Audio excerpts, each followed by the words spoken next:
Alrighty, SY Sports back with another college football video. Today we'll be going over the AP preseason top 25 list that had been dropped yesterday. Was it yesterday? Anyways, I'll be going over that in a minute, but I have two things to say first. One is thank you for the subs. I really appreciate it.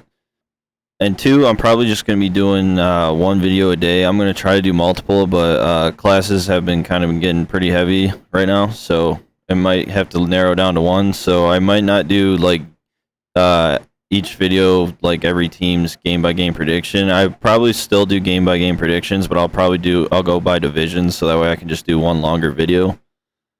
So expect more of that format, to where the divisions, it's about everybody in the division, and then not, each and every single team getting their own video. So without further ado, let's get into this AP top 25. So your top your top five look all the same: Bama, Ohio State, Georgia, Clemson, Notre Dame. I'm wondering if Notre Dame's just at number 5 just because they're playing Ohio State week 1, just to amp up Ohio State. Texas A&M at 6 is shocking still, with them being as highly rated as they are. They haven't proven to be a top 10 team. They're just talented enough to be a top 10 team. At least Utah has been deserving. Michigan deserving at 8. Oklahoma deserving. Baylor deserving just from last season, but I would still probably drop them down a little more. Oregon seems a little high. Oklahoma State, I think, is deserving just because Mike Gundy's consistently won like 8 games a year plus, and he'll occasionally, win 10 games several years in a row. NC State, I think, is a little lower just because they tend to choke a lot. USC, no reasoning for them to be in the top 25. Michigan State, they're deserving because of last year. Maybe drop them a couple spots, but nothing too bad about that one. Miami,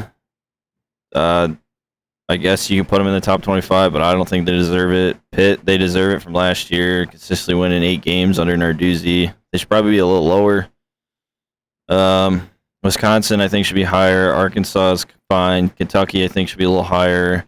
Ole Miss, yeah, they're probably right. Wake Forest, I think without Sam Hartman, they're not there, but he's gone, so I would take them out of the top 25. And then your group of 5, it just depends if one's gonna be good, if any of them are gonna be good or not. Good meaning 1 loss or less. Maybe 2 losses, you can throw them in the top 25, but it's preseason top 25. It's just for fun. I guess your top 10 is fine. If you're looking from like a fun standpoint, everything seems fine because USC's with all the hype. I'm shocked to see Texas isn't in here, and in the coaches poll they are. So that's kind of funny. Now I have a few things about the AP poll. So last year the AP poll got 13 out of 25 teams right for the preseason to the end of the season. I believe 2 of the top 10 teams finished unranked.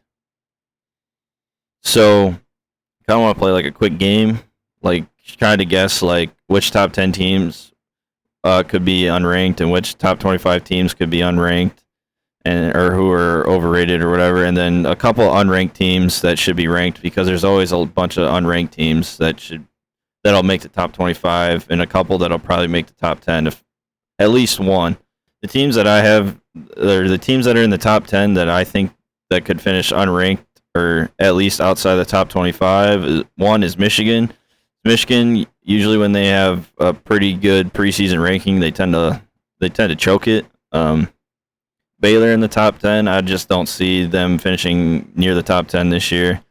I think they just lost a lot, and I don't think Shapen's going to be all that. I mean, he's going to be good, but I don't think he's going to be as good as everyone thinks he's going to be. Notre Dame, yes, they have the talent to be there. Yes, they have the track record to be there, but Marcus Freeman doesn't have any record to be there, so I could see them, being outside the top 25 or hell, even unranked. Texas A&M, I think, could be the best shot to be unranked finish the season, because I could see them going like 8-4 and then losing a bowl game, or 7-5 and winning a bowl game. Now they have the talent, to be 10-2, 11-1, but they still have to prove that with Jimbo. Teams that are just all in the top 25, or basically between 11 and 25, that could probably finish unranked or way lower than what they are, at least, is NC State. Dave Doran has just been awful in the ACC. I believe he still has a losing record in the ACC.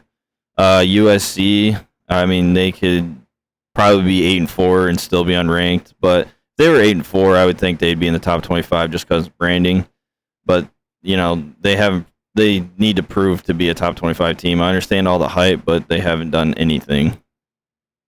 Michigan State, yeah, they went 11-2, and they tend to overperform what people think. But I just think losing Kenneth Walker is going to be a big deal. Now I believe in Peyton Thorne. I think he's at least a top 4 quarterback in the Big Ten. Now he could be good enough to keep him in the top 25, but I could see Michigan State going anywhere from like 11-1 to 6-6. So they're always a tough team to pick every year.